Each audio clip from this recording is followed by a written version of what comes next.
so much for joining me on Being Indispensable. My name's Liz Van Vliet. We're all dispensable. I know that better than anyone. I'm a breast cancer survivor. But that doesn't mean that we can't invest in ourselves to improve the skills and capabilities that are going to help us stand out and be perceived as indispensable.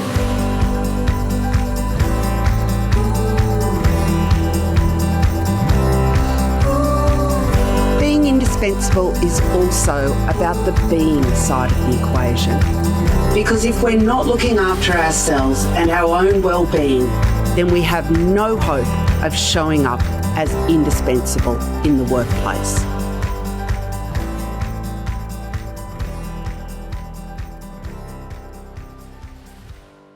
Hello, lovely listeners. Welcome to episode 108 of Being Indispensable.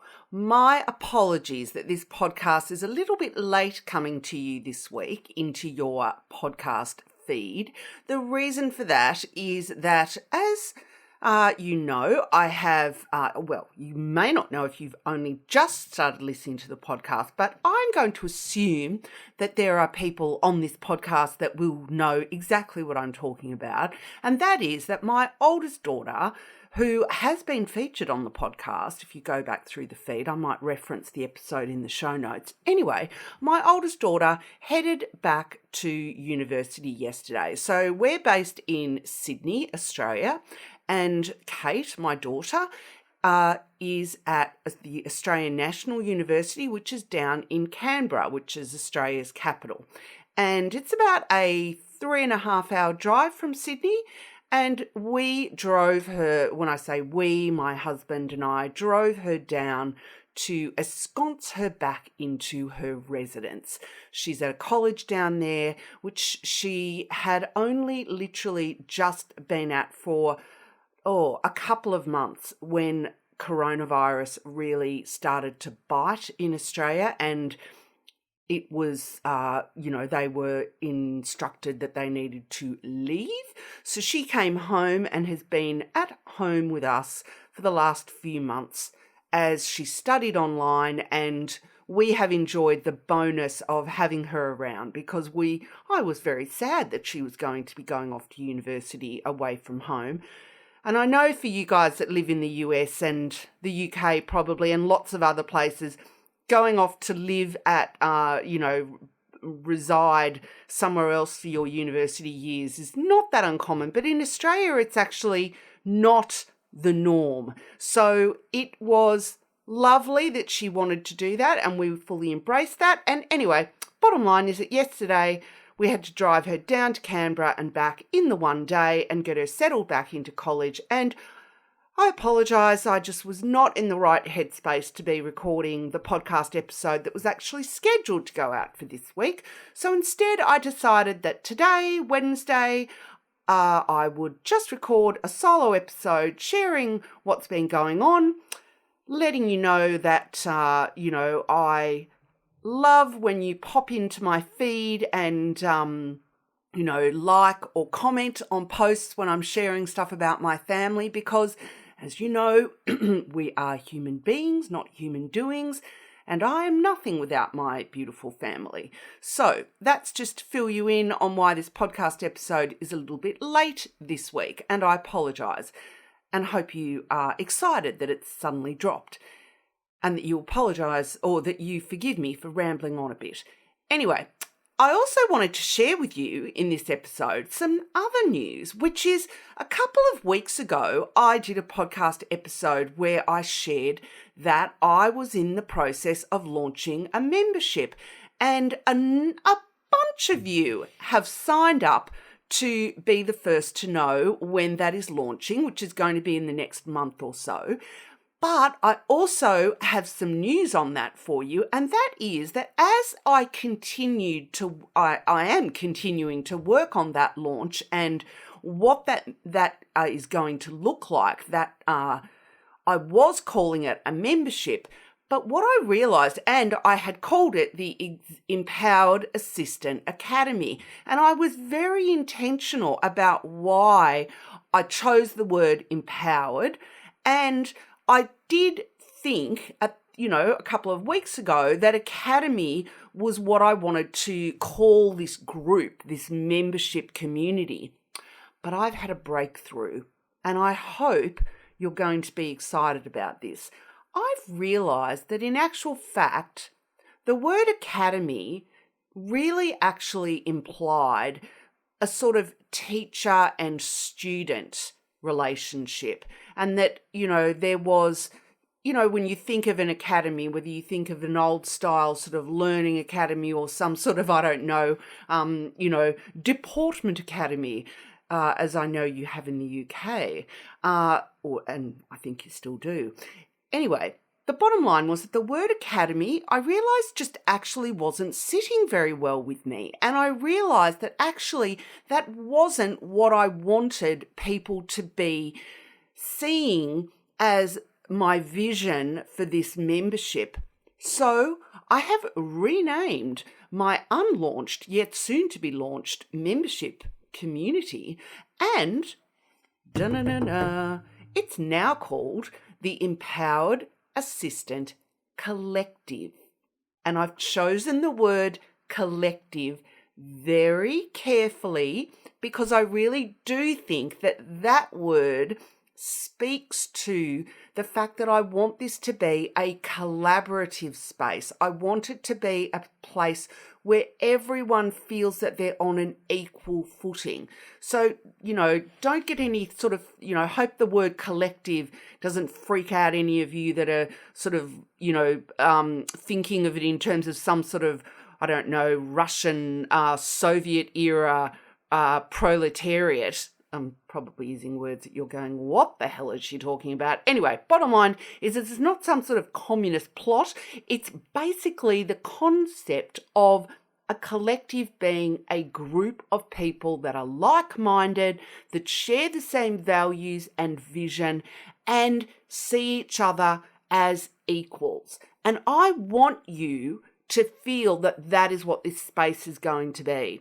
So it's all about empowerment. It's all about lifting you up, but it's also all about you feeling that you're not just being lectured at by moi and anybody else that I have come in as a guest speaker, that it's actually about a place where we can share ideas and experiences, and you can feel that you are that we are all on an equal footing. And I'm actually so excited about the fact that I have had that breakthrough because, as you know, I am all about progress over perfection. And as I put this membership collective together, this Empowered Assistant Collective together, I am trying to envision what is going to actually give you something that is going to make it a place where you want to spend time and you want to stick around. So I really am really excited about this breakthrough because I think the word collective really speaks to my vision for what I want for you, that I want you who sees it as something that you want to jump on board with. I want you to see it as something where you are going to be empowered and lifted up and supported, and that it's not just going to be you sitting there being lectured at or taught. It's actually going to be a collaborative and a collective community. So I'm super excited about that.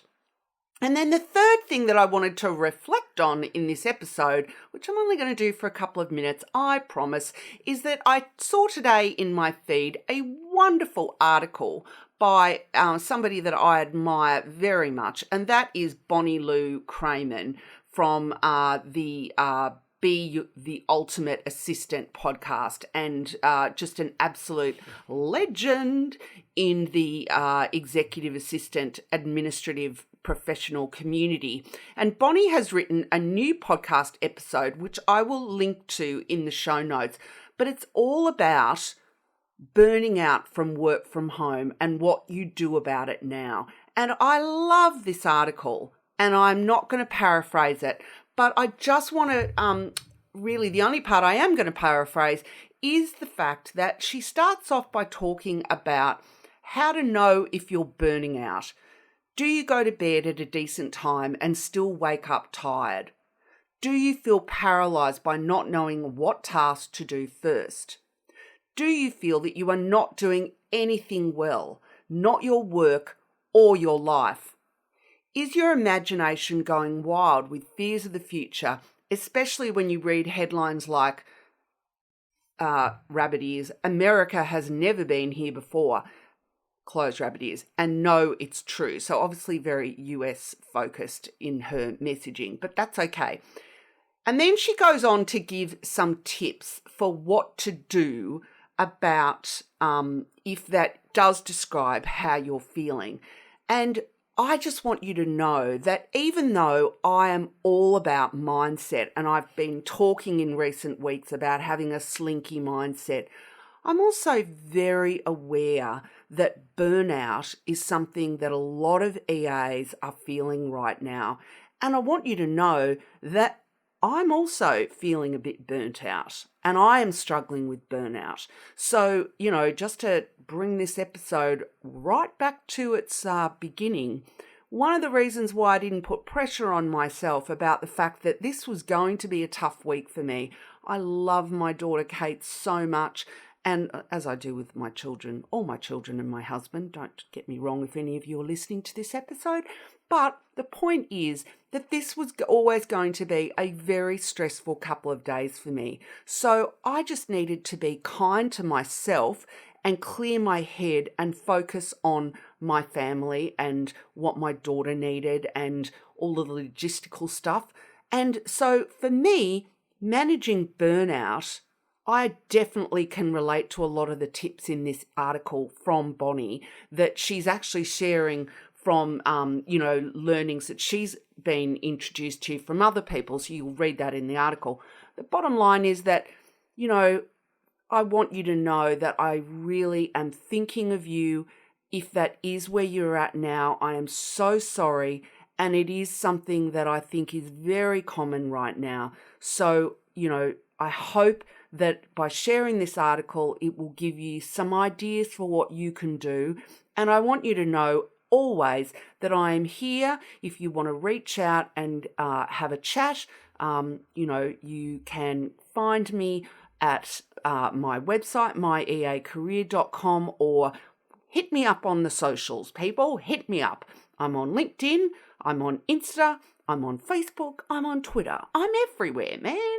So I just want you to know that I understand what it feels to be burnt out. And I understand that that is a very real issue for you right now. And I am terribly, terribly sad about that. Okay, talk later. Talk next week. Bye for now.